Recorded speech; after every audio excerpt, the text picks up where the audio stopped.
Complete हो जाएगा process. Almost सारे अप्रूवल्स एक एक करके इन प्लेस आते जा रहे हैं। इन्होंने गाइड किया था कि 2024 के मिड तक वो प्रक्रिया पूरी हो जाएगी। पहले एंटिसिपेशन था कि 2023 के एंड में, 2023 के एंड तक सारे अप्रूवल्स इन प्लेस। शर्मिला, ऐसा कुछ माना गया था ना? Yes yes. देखते बट हैं। मेरा ये कहना है कि मर्जर कब होगा वो अपने हिसाब से जो कुछ होगा वो, लेकिन उसके जो फायदे होंगे मर्जर के, उसके लिए रुकना पड़ेगा, which is why I am saying not. बिल्कुल ठीक, बिल्कुल ठीक। हरिद्वार से मनीषा मैम स्क्रीन पे। Manisha ma'am, good afternoon. Manisha ma'am, आपकी पहली सबसे ज्यादा इंपॉर्टेंट क्वेरी कौन सी?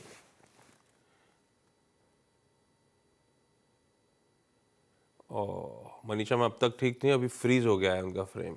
डॉक्टर साहब रिपैच करिए, थोड़ा डिले हो गया, इस बीच में उनका फ्रेम फ्रीज्ड है। श्वेता मैम, अगली क्वेरी। आपने हिंट दे दिया, केपीआईटी है, कितने स्टॉक किस भाव पे, और लॉन्ग टर्म वाला कॉल है? ये जरूर लॉन्ग टर्म का कॉल है, बल्कि मेरा क्वेश्चन ये है कि मेरे पास अभी 801 के प्राइस पे करीब 100 शेयर हैं। सो अभी इस पे कुछ ऐड करना चाहिए या फिर और करेक्शन का वेट करें, और या फिर कुछ और कॉल है? आप तो खुद ही टेकी हो, आपने सब में से केपीआईटी क्यों चुना था? केपीआईटी एक्चुअली ईवी की ग्रोथ स्टोरी को कैश इन करने का प्लान था, और मुझे ऐसा फील होता है कि केपीआईटी बहुत अच्छा, उसको एडवांटेज है इस पे, बहुत टाइम से इसी पे स्पेसिफिकली उसका काफी फोकस है, इसलिए। बिल्कुल ठीक है। ऑटो एज अ स्पेस पे जो तगड़ा रुझान है इसका, और वहां पे जो ऑटोमेशन चल रहा है, उसका भरपूर फायदा वैसे केपीआईटी ने अब तक उठाया है। शर्मिला, कैसे देखते हो आप केपीआईटी को? इसका एक इशू और है, मेरे ख्याल से कुछ दिन पहले जेपी मॉर्गन चेस की एक बड़ा डाउनग्रेड आ गया था इस स्टॉक पे। तब उन्होंने स्पेसिफिक कुछ पॉइंट्स हाईलाइट करे थे, और वाकई वो जब मूड बिगड़ता है तो कंसर्न्स हो जाते हैं, जो पहले अच्छा लगता है कि एक सिंगल वर्टिकल पे पूरा तवज्जो, पूरा फोकस, उसमें भी हाई क्लाइंट कंसंट्रेशन है, और हम सब जानते हैं कि वैल्यूएशन तो कुछ स्ट्रेच्ड हो गए हैं। आप कैसे देख रहे हो केपीआईटी को? 800 पे लिया हुआ लॉन्ग टर्म के लिए, क्या फर्दर ऐड करना है? अच्छा है लॉन्ग टर्म के लिए, रखना चाहिए पोर्टफोलियो में, नहीं? So I think first of all Ashish, आपने एक अच्छा चैनल चेक ले लिया है ये पूरे सेक्टर का आपके गेस से।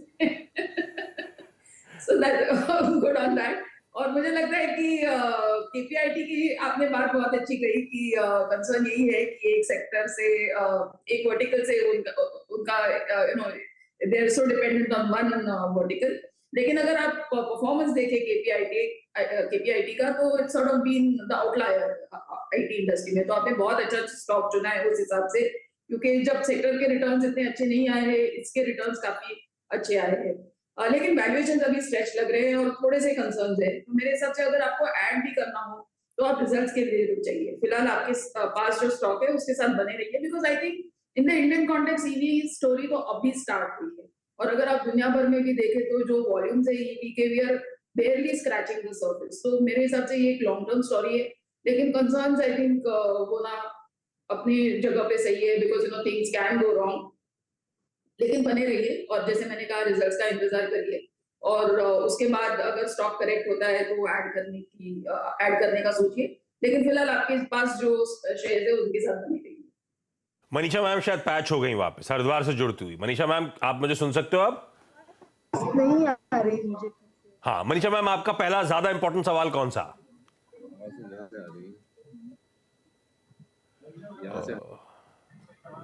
नहीं डायरेक्टर साहब। हाँ जी हाँ जी। हाँ, आपको आवाज आ रही है मैम? सवाल पूछो आप तो। हाँ, आरके फोर्ज। ओके, लिया हुआ है ऑलरेडी या लेने का मन है?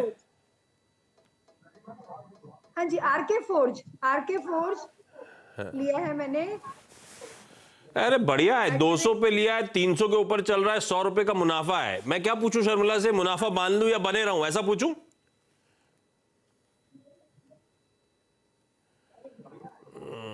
नहीं आवाज ढंग से आ पा रही, लेकिन शर्मिला 100 रुपए इनकी बाइंग से ऊपर, और इसका साल भर का चार्ट उठाइए, लपक चल रहा है ये स्टॉक वैसे अनफेज। 2020 के वो कोविड टाइम से जो पिटाई के बाद से चलना शुरू हुआ है, एक तरफा मूव बना हुआ है। और आरके फोर्जिंग्स की खासियत ये है कि इन्होंने बड़ा तगड़ा केपेक्स, उस केपेक्स के पीक जो रेवेन्यू और इबिटा के नंबर्स नहीं, बाजार उसको हाथों हाथ ले रहा है।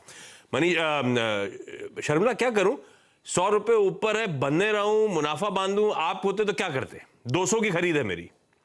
बिल्कुल बने रहना चाहिए, क्योंकि जैसे कि आपने कहा कि एक तो उनका केपेक्स हुआ है, अगर आप उनका इंटरनेशनल डोमेस्टिक बिजनेस देखे, दोनों में अच्छे प्रोस्पेक्ट्स दिख रहे हैं, उनका सीवी पर फोकस है और उनका कंटेंट पर व्हीकल भी बढ़ रहा है। तो ऑल एंड ऑल सभी चीजें, क्वार्टर नंबर्स भी अच्छे थे, वैल्यूएशन भी इतने हाई नहीं लग रहे, तो there seems to be room on the upside. तो मेरे हिसाब से बिल्कुल बने रहिए। या I think it's a good stock, continue to hold.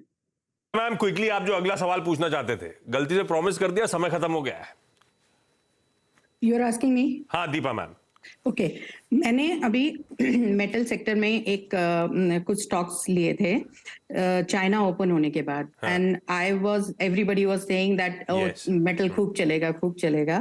तो मैंने टाटा स्टील ले लिया, हिंडाल्को ले लिया और वेदांता ले लिया और सेल भी ले लिया। सेल में तो प्रॉफिट बुक कर दिया, लेकिन ये तीनों अभी जो हैं ये डाउन चल रहे हैं। सो what should I do? Should I hold them और कैसा रहेगा? Because every second day I hear metal में तो अभी गिरावट होने वाली है या हो रहा है, and it is not going as it was, you know, looking. So what should I do?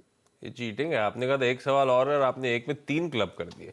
No, I'm just talking नहीं, about मैं मजाक कर metal रहा हूँ, कोई sector. इशू नहीं है। शर्मिला का काम है कि जल्दी से तीनों पे एक ही ब्रश से पेंट कर दें। Metal as a space Sharmila चल के नहीं दे रहा आजकल।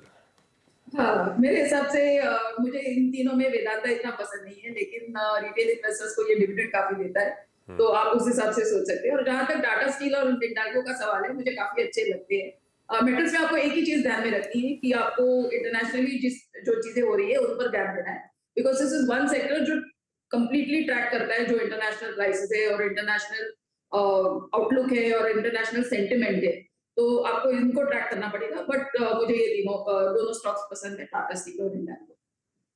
रखिए मैम। और वेदांता डिविडेंड प्ले के लिहाज से attractive. Shweta ma'am, Deepa ma'am, Manisha ma'am sorry, वो बीच में इश्यूज आ रहे थे, ढंग से बातचीत नहीं हो पाई आपसे। किसी और दिन फिर से आपके साथ बातचीत करेंगे।